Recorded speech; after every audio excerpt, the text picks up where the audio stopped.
Assalamu alaikum. What is tajweed?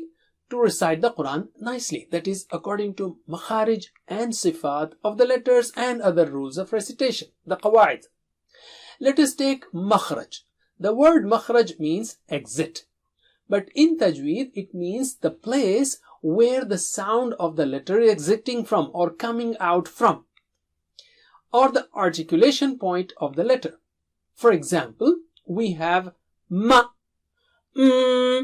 sha, sha, the sound after that, and kha. So ma, sha, kha. Or in other words, we have the 5 makharij, which are lips and the nose, tongue and the cavity above it, and the throat. Lips, nose, tongue, cavity and the throat.